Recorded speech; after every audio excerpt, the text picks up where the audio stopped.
وہ ہمیں لے جانا چاہتے تو ہماری واپسی کا انتظار کر سکتے تھے۔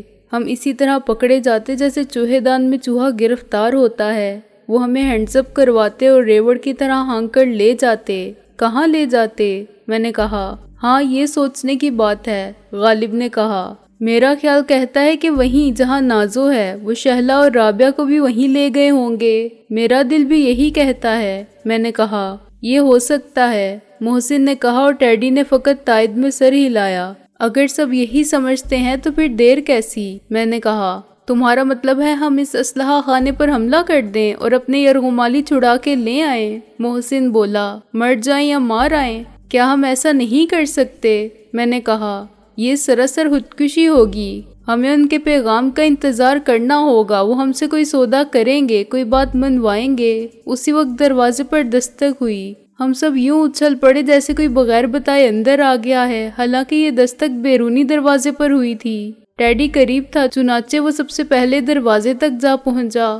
ہم سب جو اس کے ساتھ بیٹھے تھے رک گئے۔ ٹھہر جاؤ استاد، میں نے چلا کے کہا اور جیب سے ریوالور نکال کے دروازے کی اوٹ میں ہو گیا۔ تم سب ہٹ جاؤ پیچھے۔ مگر اتنی دیر میں ٹیڈی نیچے جھکا۔ میں نے اسے نیچے سے کچھ اٹھاتے دیکھا۔ یہ کوئی کاغذ ہے، ٹیڈی چلایا اور اس نے دروازہ کھولنے کی کوشش کی مگر دروازہ باہر سے بند تھا۔ میں نے ٹیڈی کے ہاتھ سے وہ کاغذ چھین لیا۔ وہ دروازے کو باہر سے کنڈی لگا گیا ہے۔ ٹیڈی نے مشتعل ہو کے ایک ایسی گالی دی جو وہ بھول چکا تھا۔ غالب اور محسن میرے قریب ہو کے اس کاغذ کی تحریر کو پڑھنے لگے۔ اس پر لکھا تھا، سکندر، میں نے تمہیں پہلے بھی پیغام بھیجا تھا، آخر تم مجھ سے بات کیوں نہیں کرتے؟ دلاور، بس صرف ایک سطر، محسن نے مایوسی سے کہا۔ جو کچھ اسے لکھنا تھا وہ پہلے ہی لکھ کر بھیج چکا تھا۔ میں نے کہا، اب تو اس نے صرف یہ کہا ہے کہ تم بات کرنے پر مجبور ہو، اب تم انکار نہیں کرو گے اور اس نے ٹھیک کہا ہے، میں جاؤں گا۔ سکندر بادشاہ، کہاں جاؤ گے تم؟ ٹیڈی نے خوفزدہ ہو کے کہا۔ اس نے ایک ٹیلی فون نمبر دیا تھا، میں نے کہا۔ وہ خود بتا دے گا کہ مجھے کہاں خود کو پیش کرنا ہے۔ ہم بھی تمہارے ساتھ چلیں گے، ٹیڈی بولا۔ اس نے تو مجھے بلایا تھا۔ میں نے خالی خالی نظروں سے اس کی طرف دیکھا۔ یہ مرضی ہے اس کی کہ وہ میرے ساتھ کسی اور کو آنے کی اجازت دے یا نہ دے۔ تم شاید واپس نہ آ سکو، محسن بولا۔ ہاں، لیکن وہ تینوں آ جائیں گی، میں نے کہا۔ وہ ہم میں سے کسی کو بھی بلاتے تو وہ جاتا۔ کیا تم انکار کر سکتے تھے محسن؟ اور تم غالب، کیا یہ ممکن تھا کہ تم نہ جاتے؟ تم استاد؟ ان میں سے کسی نے مجھ سے نظر نہیں ملائی۔ ان میں اور مجھ میں کوئی فرق نہیں تھا، پھر ان کا فیصلہ مختلف کیسے ہو سکتا تھا؟ عجلت میں فیصلہ مت کرو، غالب نے کہا۔ اس وقت کسی کا دماغ کام نہیں کر رہا ہے۔ میرا مشورہ ہے کہ ہمیں صبح تک سوچ سمجھ کے کوئی لائحہ عمل مرتب کرنا ہوگا۔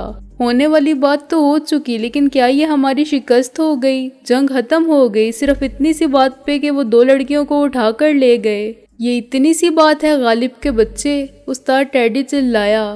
سنو دوستو، وہ سب ہماری محبت تھیں، مگر کیا ہماری محبت ہماری کمزوری ثابت ہوگی؟ غالب نے کہا۔ وہ ہمارا حوصلہ تھی، مگر کیا ان کے بغیر ہمارا عزم کچھ نہیں؟ ہمارا مشن آخر کیا تھا؟ سب کا نقصان، سب کے اندیشے اور سب کے خطرات برابر ہیں۔ کیا اس نقصان پر ہم اپنے مشن کو قربان کر دیں گے؟ ہمارا مشن ایک عورت کا حصول تھا، صرف اس کے ساتھ گزاری جانے والی ازدواجی زندگی کی خوشیاں ہمارا مقصد حیات تھیں۔ تو ہم نے اتنا وقت کیوں ضائع کیا؟ ہم یہاں تک کیوں آئے؟ اس کی بات نے ہم سب کو پھر احساس دلا دیا کہ وقتی صدمے نے ہم سب کو کسی حد تک متاثر کیا تھا۔ اب سونے کا کوئی سوال نہ تھا، یہ سوچنے کا بھی کوئی فائدہ نہ تھا کہ وہ رابعہ، شہلا یا نازو کے ساتھ کیا کر سکتے تھے اور کیا کریں گے۔ پیغام نے ہماری سوچ کو بھٹکنے نہیں دیا تھا۔ اب یہ توقع تھی کہ وہ میرا یا میرے جواب کا انتظار کریں گے، اور اگر میں نے انکار نہ کیا تو ان کے ساتھ کوئی زیادتی نہیں کی جائے گی۔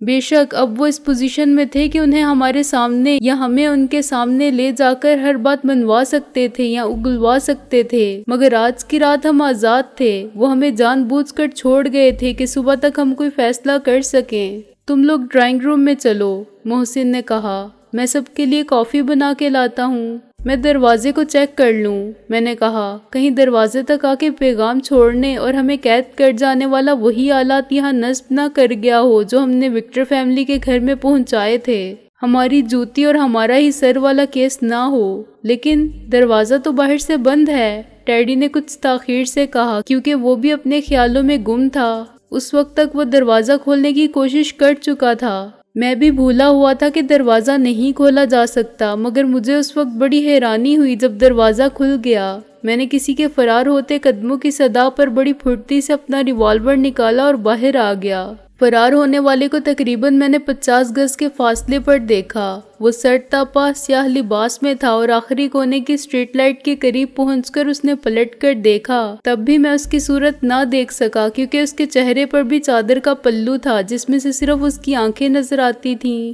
میں نے ریوالور اٹھایا اور نیچے کر لیا۔ فاصلہ زیادہ نہیں تھا لیکن وہ حرکت میں تھا اور یہ ہو سکتا تھا کہ نشانہ خطا جائے۔ محلہ تو سارا جاگ اٹھے مگر میرے ہاتھ کچھ نہ آئے۔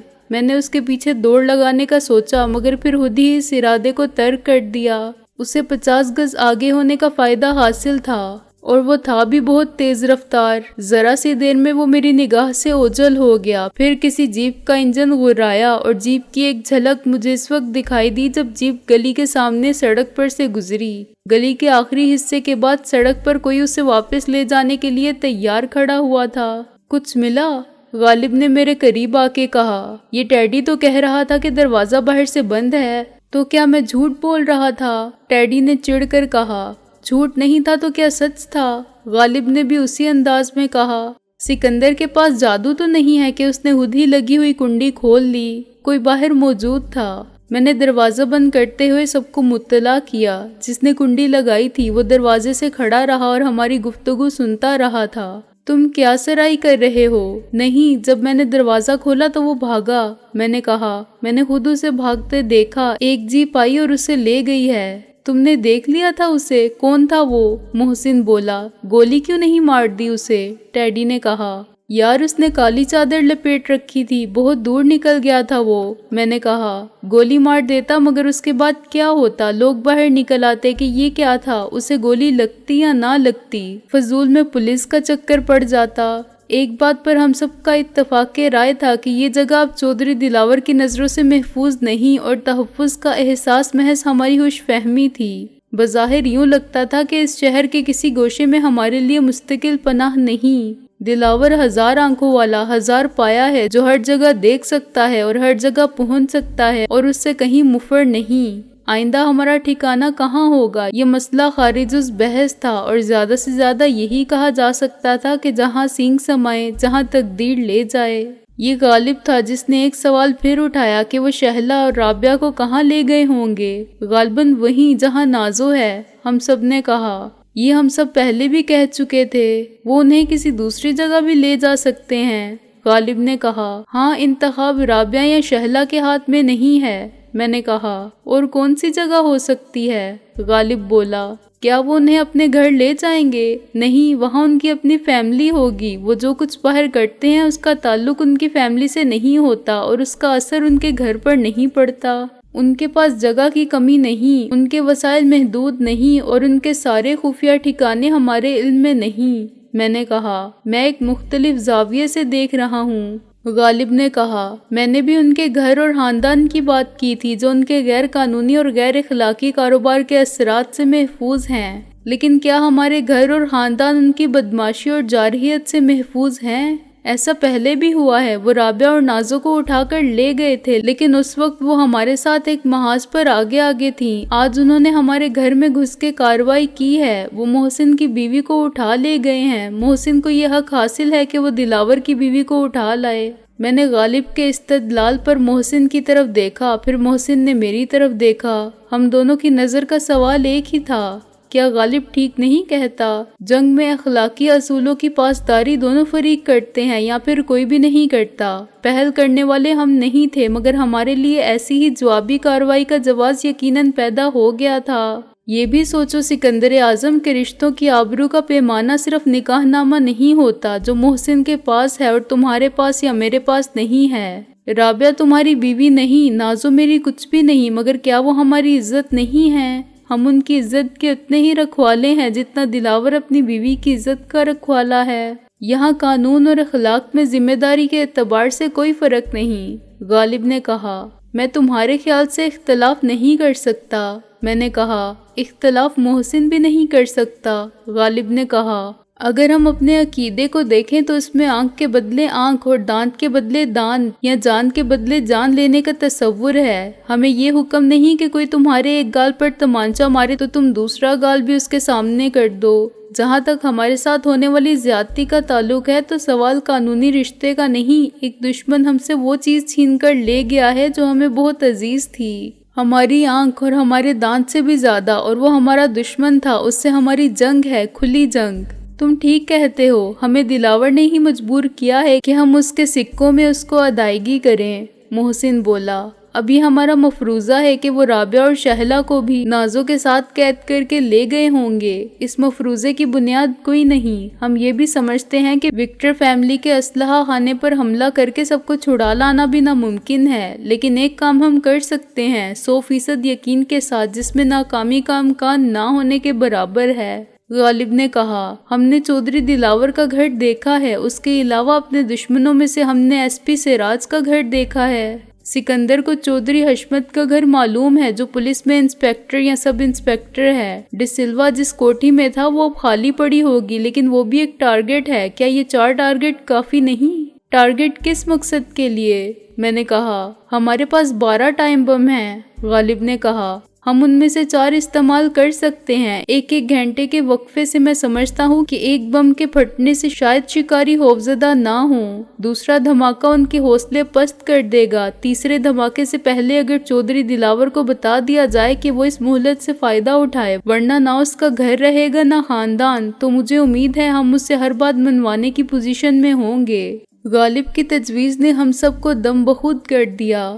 یہ خطرناک جنگ کی ابتدا تھی، مگر جنگ تو ہوتی ہی خطرناک ہے۔ اس حکمت عملی سے دلاور کو ایک فیصلہ کن جنگ میں شکست ہو سکتی تھی، اس سے مطلوبہ نتائج حاصل ہو سکتے تھے، اور ہم ثابت کر سکتے تھے کہ MRS ایک نام ہی نہیں، ایک طاقت بھی ہے، ایک ایسی طاقت جس سے ٹکرانا آسان نہیں رہا۔ اگر یہ پلان کامیاب رہا تو شکاری پہلی بار ہماری قوت کے مظاہرے سے خوفزدہ ہوں گے۔ انہیں یقین کرنا پڑے گا کہ ہم بھی شکاری ہیں جو ان کو اسی طرح شکار کر سکتے ہیں جیسے اب تک وہ سب کو شکار کرتے رہے، ان کو جو بے گناہ مارے گئے، جو ہمارے مقابلے کے لیے خریدے گئے اور جان گوا بیٹھے۔ سائیں پاپڑ والے سے سیوک رام اور وکٹر فیملی تک سب اسی ہوس زر کے شکار تھے۔ چودھری دلاور نے اپنے پیسے سے ڈی سلوا کو، استاد پیڈرو اور خسرو جمشید کو، DSP سراج کو اور ان سب کو شکار کیا جو ضمیر کو قابل فروخت سمجھتے ہیں۔ اس کی عیاری اور صفاقی نے وزیر خان کو اور میر شرافت علی کو شکار کیا۔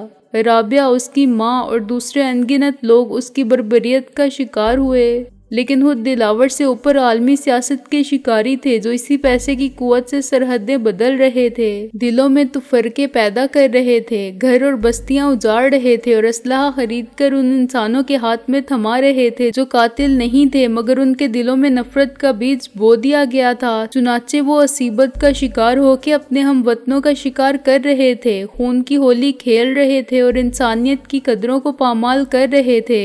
شکاری سب تھے اور شکار بھی سب تھے، نیچے سے اوپر تک، مشرقی پاکستان میں علیحدگی پسند کی تحریک چلانے والوں سے لے کر اس تحریک کی نشوونما کرنے والوں تک۔ اب کیا رہ گیا ہے سوچنے کو؟ غالب نے کہا۔ کچھ نہیں، میں نے کہا۔ ہمیں کیا کرنا ہوگا؟ ابھی صبح ہونے میں دیر ہے، کم سے کم 4 گھنٹے ہیں جس میں ہم بہت کچھ کر سکتے ہیں۔ غالب نے کہا، وہ ٹائم بم کبھی کسی نے دیکھے؟ مطلب یہ کہ ان کو سمجھنے کی کوشش کی ہے، اگر انہیں استعمال کرنا ہو تو کیسے کیا جائے گا؟